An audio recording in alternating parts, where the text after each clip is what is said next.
I'm Anna, the Yarn Randomizer, and I have to look at my notes already.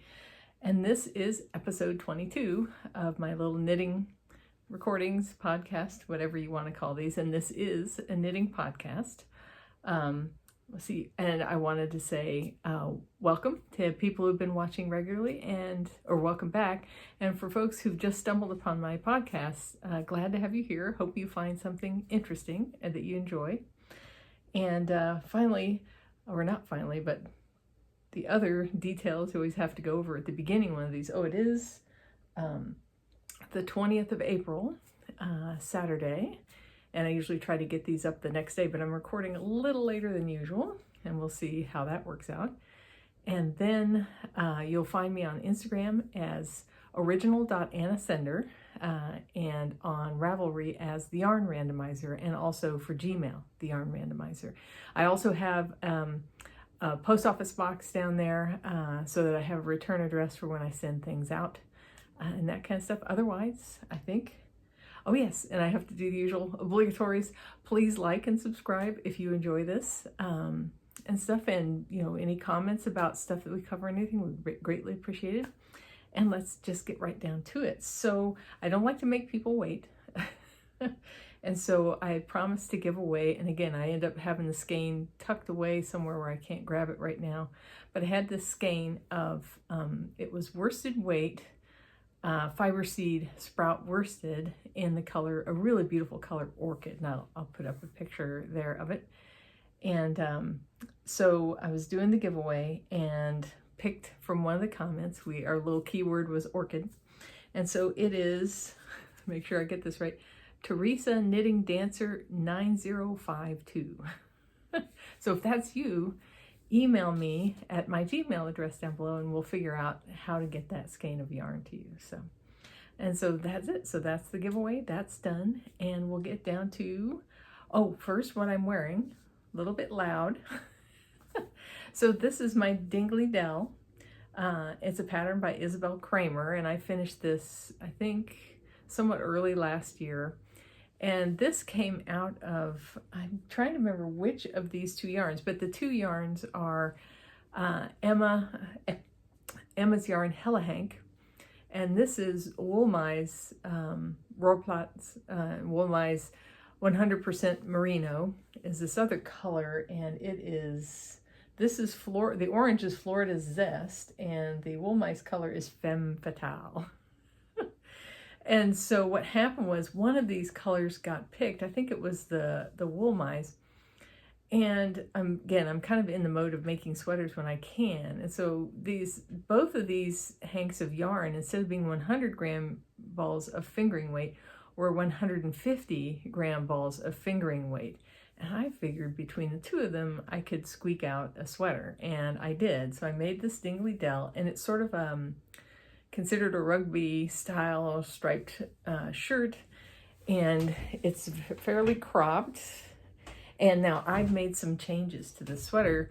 I think normally the sleeves are a little shorter, significantly shorter actually, and and I may have added some length to it as well. I'd have to take a look, but basically what I did was I wanted to get as much sweater out of this yarn as I could, so I made a spreadsheet.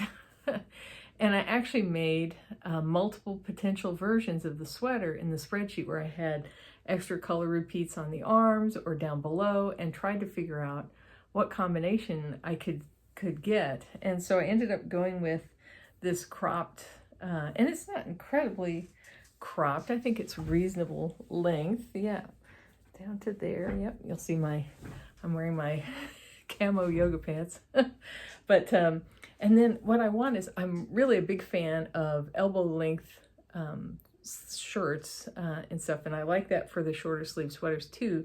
So I wanted to make sure I could get an elbow length out of this. And so after finagling with my spreadsheets, I figured out this is what I could do, and it's what I did. And I'm super happy with it. Now this is a fingering weight sweater. I knit it on size 5. Now we'll compare that with the other fingering weight sweater I'm working on right now, which I'm knitting on size 6, US size 6 needles. But I love this sweater. It's really nice, and it's a perfect kind of spring sweater. Now, the funniest thing was the last knitting retreat I was at. When I wore this one of the days, somebody said, oh gosh, what is it called? What's that Harry Potter house? Gryffindor, yeah. They said it's Gryffindor colors, and I'm like, oh, now I can't not realize that. So apparently I made a Gryffindor sweater, but I like it. And it's interesting because you can see how the pooling, it's almost like this happened like on purpose here. It's really wild. And I do like the way how the oranges pick up the orange in the femme fatale, and I just think it goes together great. So yeah, so that's what I'm wearing. And again, all links for everything I talk about will be down below. Now, finished objects. No finished objects. Now, there was almost a finished object, and we'll talk about that in a little bit. But other than that, it's like we'll get into the whips. And this basically, I think, other than one blanket might be hibernating because I only work on it when it gets picked out by the randomizer. Everything else, everything else we're going to cover is everything that's on my needles right now. Now we had talked about the motorcycle sweater. Now I have to apologize. I didn't make knitting progress on it, but I looked at the, again, I'll put a picture up of that. It's a ridiculous old Mary Maxim pattern, I think from 61, and it has this crazy intarsia motorcycle on the back and a couple other things on the front. And this is for my husband. And what I did was I wanted to do kind of a relook at the color work and think about whether I wanted to do it completely in intarsia or take a look and see if maybe some parts should be done in duplicate stitch instead. And I have come to the conclusion that there will be parts to do in duplicate stitch. So the stage I'm at right now is I have to kind of redraft what this design looks like. So I'm going to show you part of the design just so you can see an example of what I'm talking about now. So this is part of the design on the sweater. Now, intarsia kind of works well for large blobs of color and long rows of color. It works okay because you'll use that strand across, you'll twist it with the other color and continue on and come back, pick it up again. Now, the place where I have problems here are areas like you see these vertical columns of, in a lot of cases, a single stitch here, and just in a variety of spots, there'll be places where there is a single stitch column. And so that means in intarsia, just knitting that single stitch and then leading that yarn up to the next row. And I think, personally, I think that's going to kind of distort, the design is not going to work out great that way. And considering what these parts are, like pipes and things like that, I'm thinking that duplicate stitching those on instead will help kind of maybe raise that detail a little bit and just do a better job of realizing the design. So the step this week is to redraft this pattern so that I have more blobby, that's an official term, more blobby kind of areas that I can do the intarsia more effectively in. So that's what I'm going to be working on this week. And once I get that done, I'm probably going to set a daily budget on starting to work on the sweater as far as how many rows and stuff like that to make some concrete progress on it. I want to get it done, get it off the needles, and I know he'll love it. But it's been weighing on my conscience. It has been sitting for so long.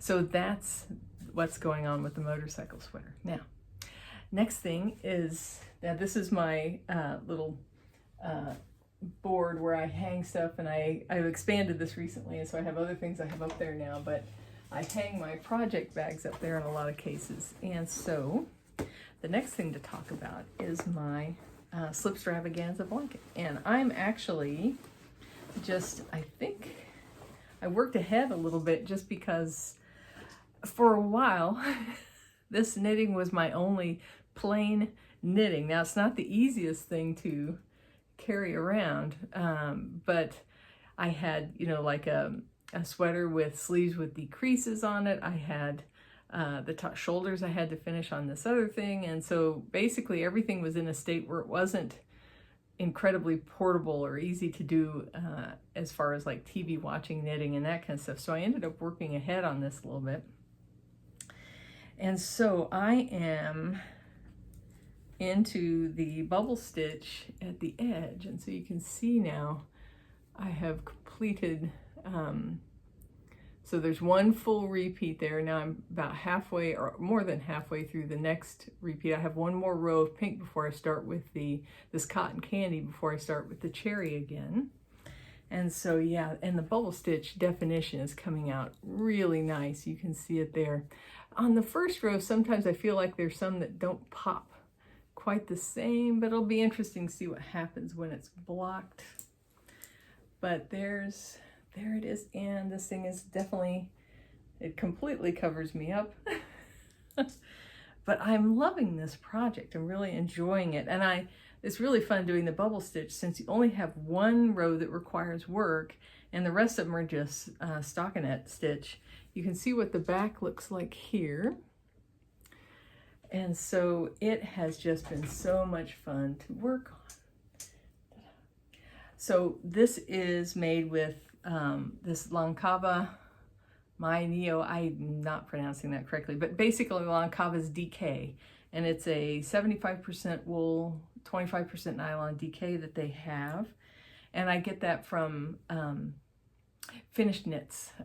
She's got that there. She said, I noticed she actually has tuku wool, a type of tuku wool there now, which I'm kind of excited about. So that might be, I might be looking at that sometime soon. But yeah, so there it goes. So that is just coming along great.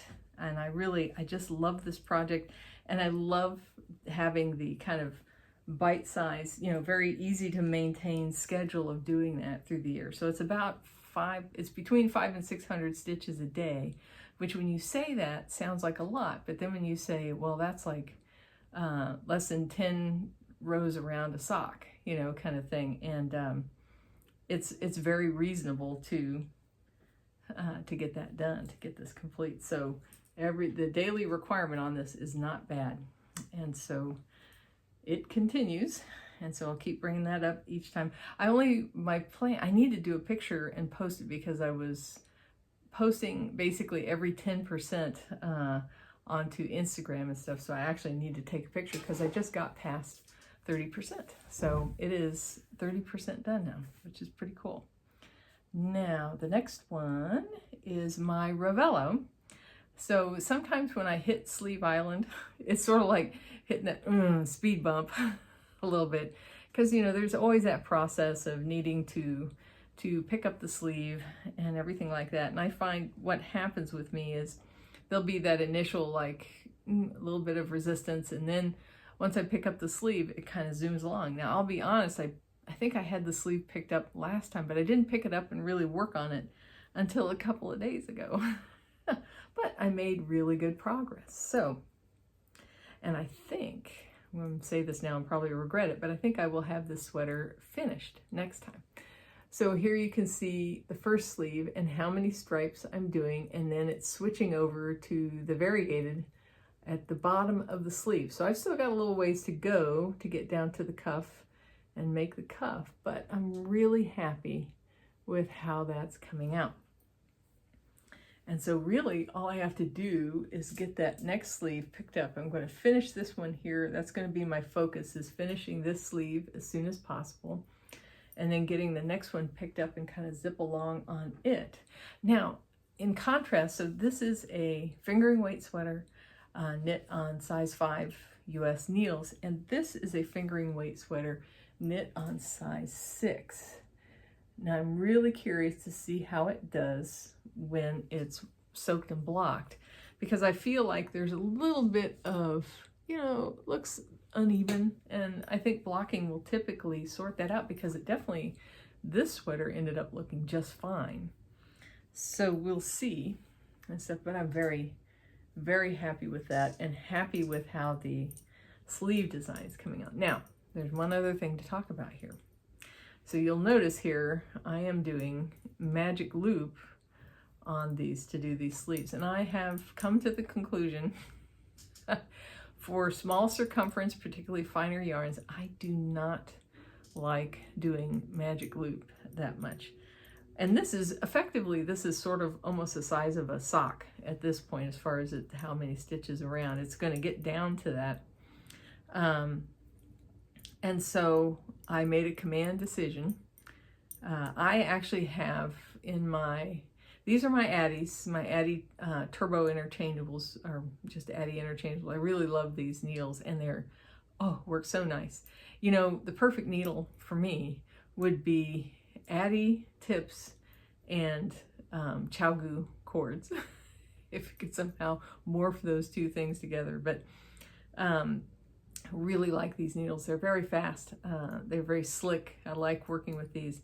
But what I did was I have for size, I think 5 and below, I have 2 pairs of circulars, 24-inch circulars in each size, all the way down to 0 in Chowgu, and in the non-lace tips. I like blunter tips. I know I'm like the exception to the rule, but I like the, there's red lace and then there's knit red. And so I get the Chowgu knit red circulars. And I ordered pairs of those now, just did the order a couple of days ago, in size 6, 7, and 8.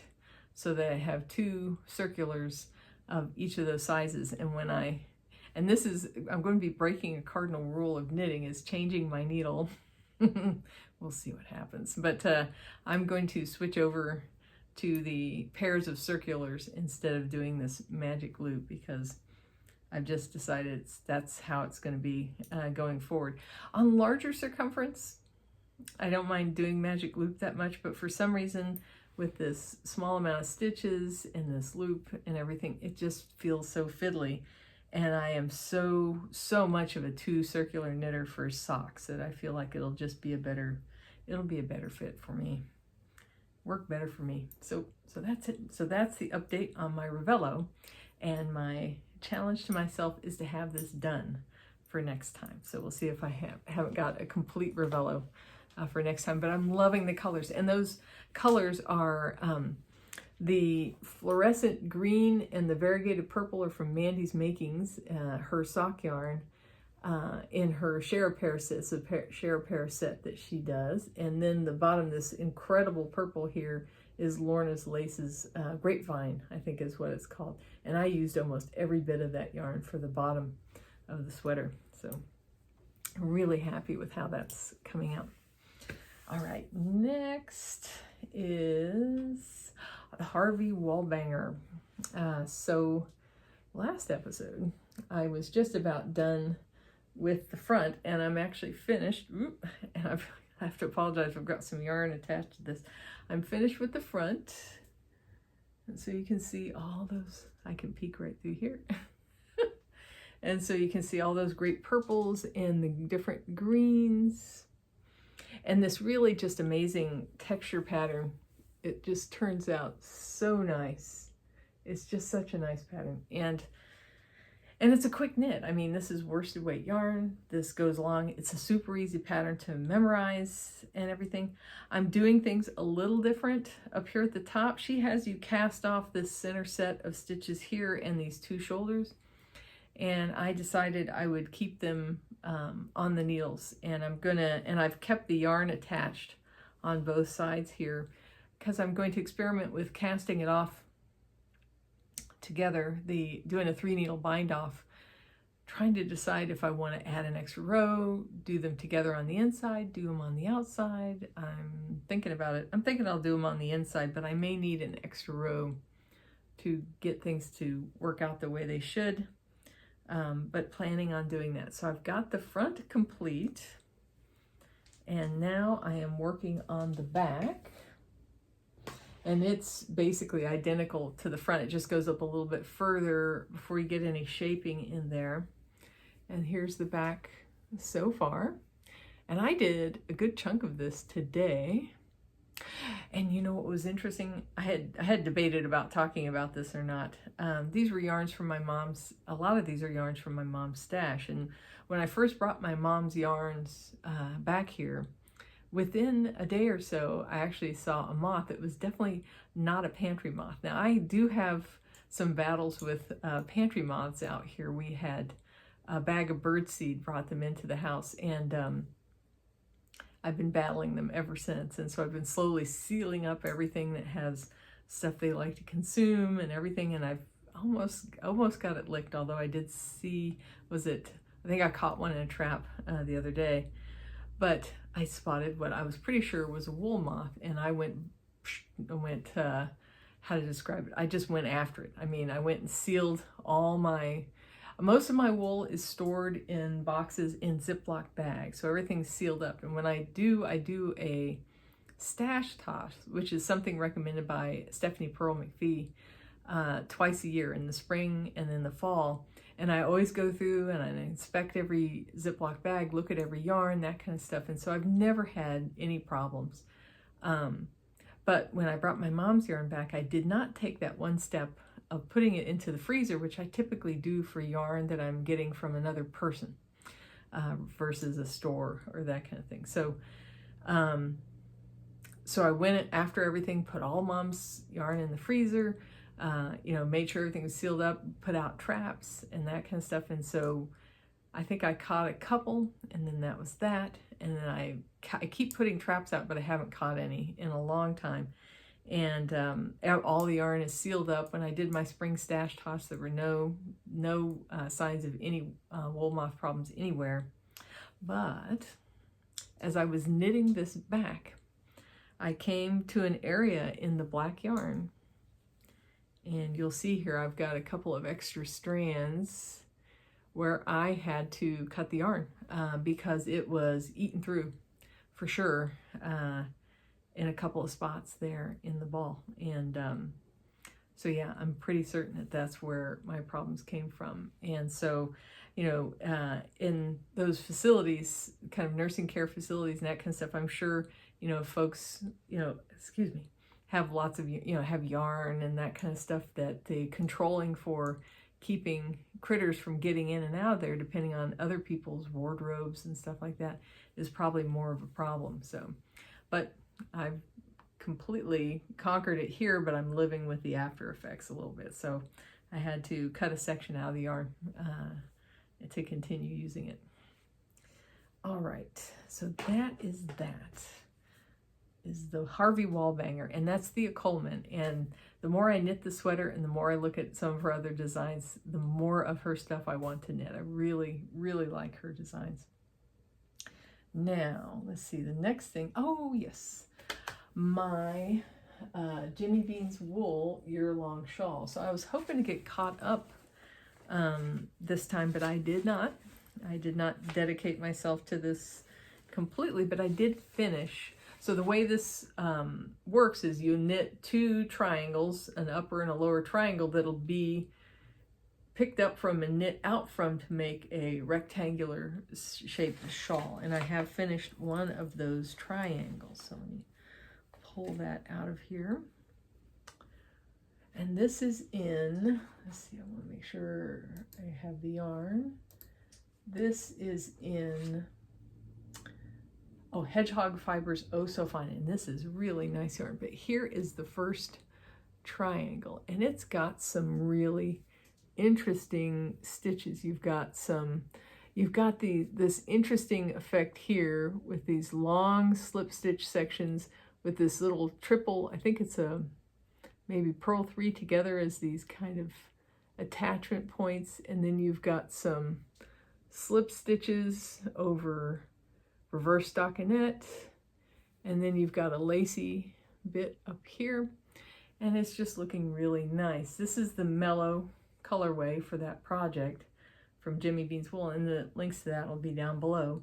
I got to make one more of these and then pick up the two edges and then continue it on. And again, I'm breaking the rules.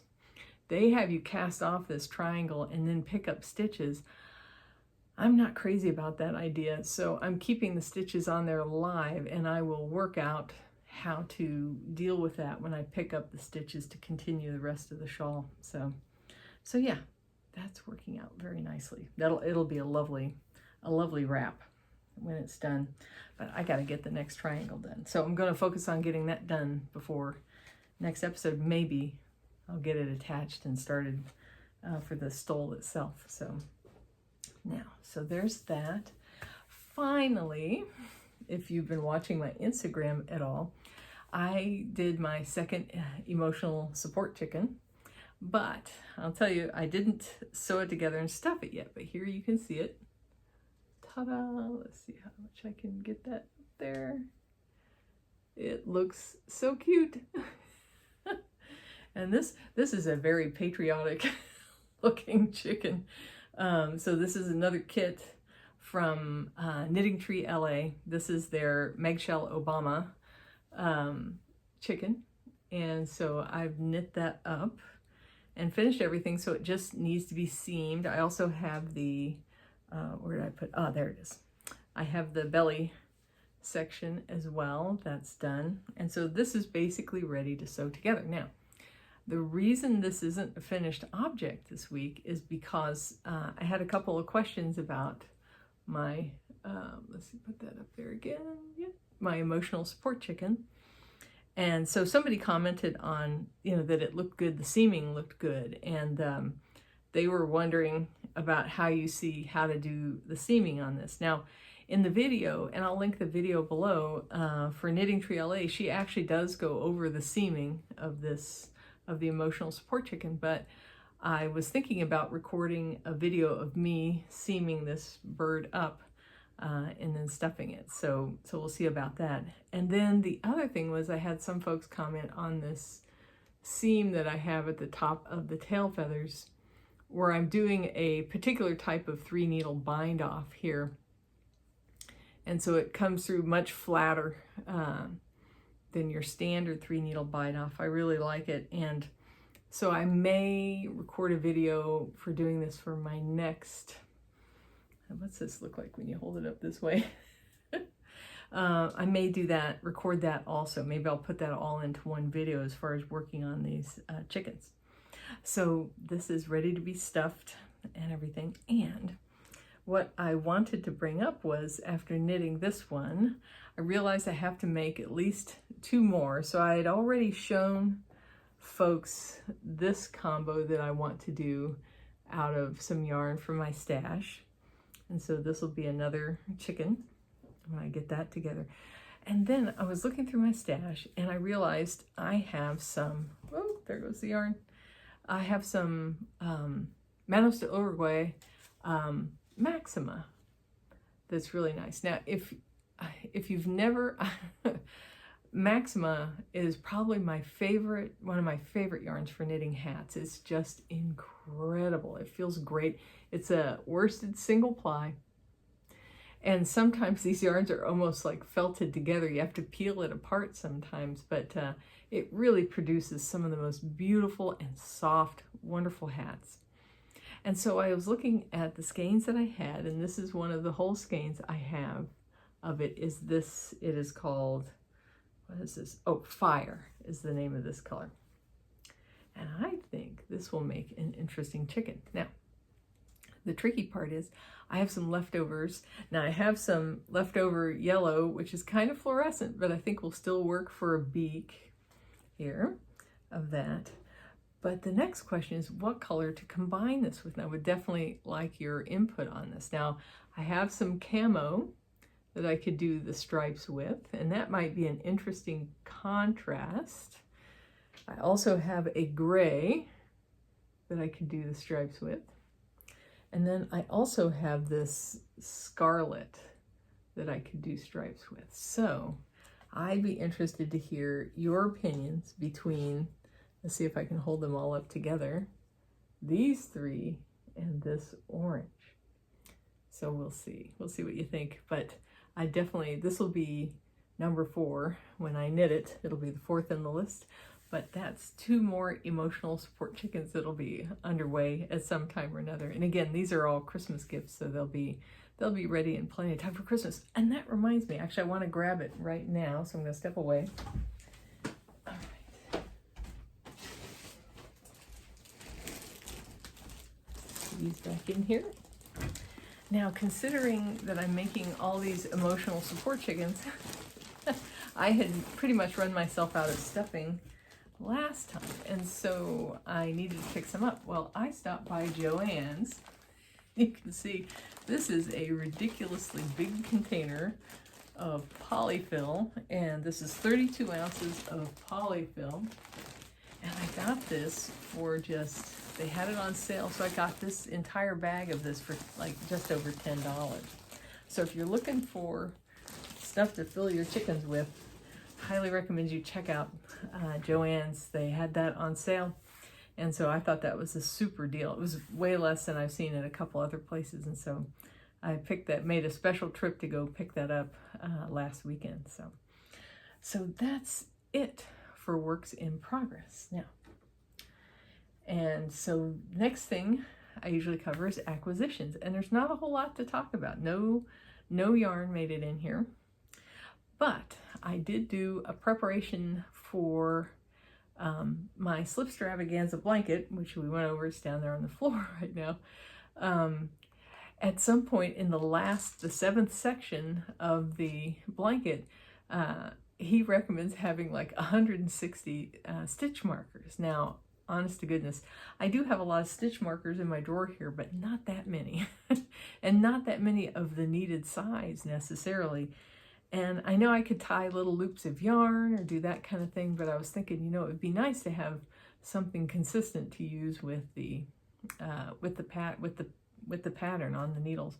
And so I looked around, and I actually found on Amazon, this is 2 of the boxes combined, but it's 2 separate boxes like this, I think of 100 each of these stitch markers, and they are metal coated with really kind of simple plastic coating, and so just a bunch of them, and so more than enough to do my project. And so that's my only acquisition for all of these stitch markers in preparation for needing to do the last section of the blanket. So not particularly exciting, but I'll link it below anyway, so you can take a look at those if you find those interesting. They had a variety of sizes there. And so that's the only acquisition. So what we're really down to is, oh, and I didn't explain the Yarn Randomizer thing up front. I totally missed that in my notes. Oh well. So for anybody who hasn't been here before, let me see if I can find one of my little numbers. I pick, for the most part, projects out of my stash randomly. And so what will happen is I have a bucket full of these wooden chips like this, and they all have numbers, and the numbers, I have a spreadsheet of my stash. When you enter your stash on Ravelry, you can export it as a spreadsheet, and I do that because I document 100% of my yarn on Ravelry. All my leftovers, all my full skeins, everything is there. So if you ever want to see what's in my stash, it's all there. And I have numbers assigned to each stash entry on Ravelry through this spreadsheet. So my husband will pull a number, and that will be a yarn I'll plan on doing a project with. And so when I get a yarn, I have to figure out, oh, so what do I do with this? Now, certainly some of the yarns in my stash are sort of like, oh yeah, I definitely want that for that project. But other ones are ones I just bought opportunistically. I joke about this before, but I'm a stash first, ask questions later kind of person. and so I have a lot of yarn that's not dedicated. I have the yarn in my containers a little bit over there in my IKEA shelf, and I have also one container that's all of my leftovers, and they're each in separate bags with full identifying information. It's a little ridiculous, but that's how I roll. And so my husband, the last number he picked, my 15th random yarn pick for the year, came up. And so I had a little short, if you watch those on YouTube, I had a little short for it. And that was some Rowan felted tweed in this color. I think this is the right one. Yeah, Xenia. And I actually have 3 of these. All right. Now, these have kind of an interesting story.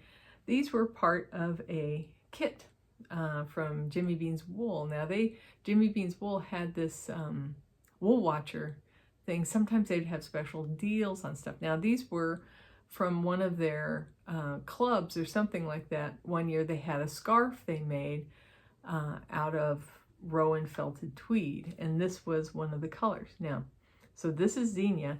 Now, what I did was I bought this, and I'm trying to remember if this was all the kits combined or something like that, but basically you got 3 mini skeins of this zinnia. Now, in addition, and these 3 mini skeins add up to almost a full skein, 3 mini skeins of Vaseline green. How do you like that? And then 3 mini skeins, and I'm trying to remember what this one was called. Let's see. Oh, there it is, Barbara. This is a colorway called Barbara. And then finally, I got 3 full skeins. Got 2 more over here of a color turquoise. All right. So between all of these skeins, and the total cost of this yarn, it's almost 6 skeins, and I got it for about half the normal price of this yarn. And so the idea is I have these colors to use in these proportions of the Rowan felted tweed. And this is definitely something I want to make a sweater out of. And so it's a DK weight yarn, and I've got a total of 1,114 yards of this. And I think this is the perfect opportunity to make a Tulsta tee by Rebecca Clow. And so so the main thing to figure out is how I want to combine these yarns. I've definitely got about 3 times as much of the turquoise as I do of these colors. So this will have to be maybe used between each color or something like that. But I think that'll really make a spectacular kind of a short sleeve, summery kind of sweater. So yeah, so that's my plan for Yarn Randomizer pick number 15 for 2024. And so you'll see that I'll add that to my queue once this episode goes up, so you can see that there. And my queue, there goes yarn to the floor. My queue always represents reality, and so you can always check it. So all my works in progress, everything's there. All my completed projects for as long as I've been recording projects on Ravelry, and all of my yarn and my queue is all fully represented there if you ever want to just kind of browse around and check it out. But yeah, that's it. So I think that's it. So other than planning on perhaps I'm going to record something about putting that chicken together and doing that bind off as well. I actually reviewed one of my yarn tours, my stash tours, and I'm going to work on alternating those with, on the off weeks, getting those posted up so I can finish off my stash tour. And then I think those are the main things I have in the works. Also, my sons introduced me to a tool that I'm going to try to do recordings on the browser with, and we'll see how that works out. Because I have some things I'd like to show how to do in Ravelry, and I just haven't found a great tool for doing it with yet.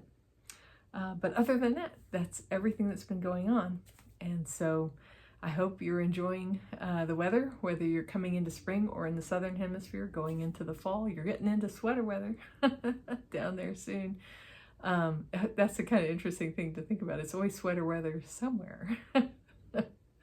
But yeah, so yeah, other than that, that's pretty much everything I've got. And so hope you're enjoying everything you're working on and taking good care of yourself.